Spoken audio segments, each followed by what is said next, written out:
বন্ধুরা, যে যেখান থেকে এই ভিডিওটা দেখছো, আশা করি তোমরা সবাই খুব ভালো আছো। আর আমার চ্যানেলে সকলকে স্বাগত। আমি আবার চলে এসেছি নতুন একটা রেসিপি নিয়ে, মাছের রেসিপি, ভিলেজ স্টাইলে মাছের রেসিপি। তো দেখতেই পাচ্ছ তোমরা, বাটা মাছের রেসিপি আমি আজকে করে দেখাবো। তো বাটা মাছ তো আমরা অনেকভাবেই খেয়ে থাকি, ভাজা, তারপরে সর্ষে দিয়ে ঝাল, পোস্ত দিয়ে ঝাল, বেগুন দিয়ে ঝোল, পটল দিয়ে করি ঝোল। আজকে আমি করছি একটু অন্যরকমভাবে। আলু দিয়েছি এতে, আলু দিয়ে আর আমি বাটনাটা নিয়েছি হচ্ছে তোমার টমেটো, পেঁয়াজ, আদা, রসুন সামান্য পরিমাণে। এইভাবে বাটা মাছটা আমি আজকে করে দেখাবো। তোমরা এরকমভাবে বাড়িতে করবে, একদমই সহজ পদ্ধতিতে, ভীষণ টেস্টি হয়। এইভাবে যদি তোমরা রান্না করো, একবার করে দেখো তোমরা। আর গরম ভাতের সাথে পরিবেশন করবে, সবাই কিন্তু এইভাবে লাল করে দেবো বাটা মাছ। তাহলে চলো ভিডিওটা শুরু করছি, তোমরা পুরো ভিডিওটা দেখো। হ্যালো বন্ধুরা, গুড মর্নিং সকলকে। আজকে রবিবারের দেখো সকালটা, আজকে বৃষ্টি হচ্ছে সামান্য, ঠান্ডা ঠান্ডা ওয়েদার, বেশ ভালোই হচ্ছে। রান্না করছি এই দেখো বাটা মাছ।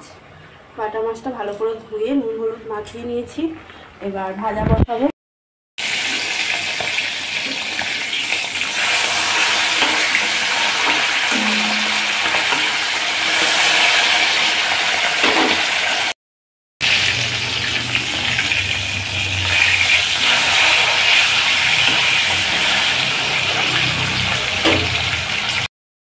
সব মাছগুলো দেখো লাল করে ভেজে নিয়েছি।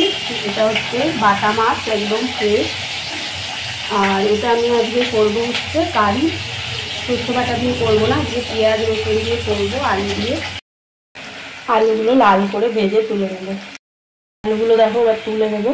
আর এই যে এখানে বাটনাটা রেখেছি, বাটনাটা পুরোটা লাগবে না, খুবই সামান্য আমি দেবো।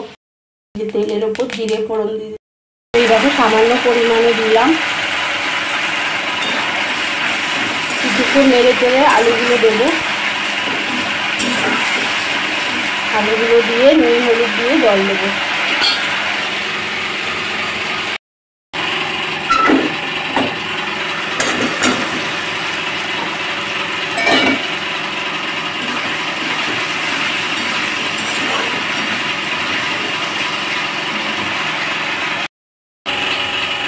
কিছুক্ষণ নেড়ে চেড়ে জলটা দিয়ে দেবো।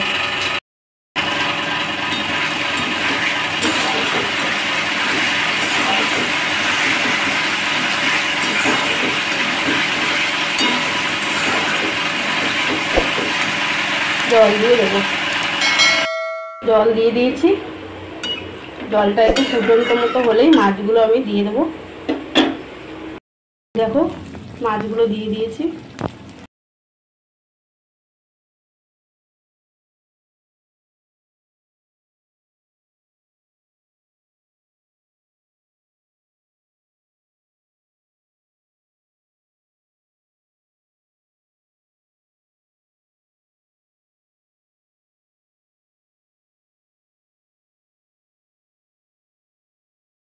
মাছগুলো একটু উল্টে পাল্টে দিলাম যাতে ঝোলটা মাছের মধ্যে ঢোকে।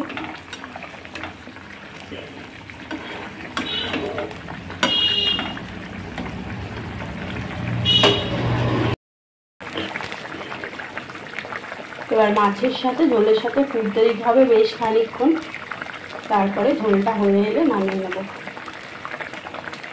এইভাবে রেসিপিটা করলে খুব সুন্দর লাগে গরম ভাতের সাথে খেতে, তোমরা একবার করে দেখবে।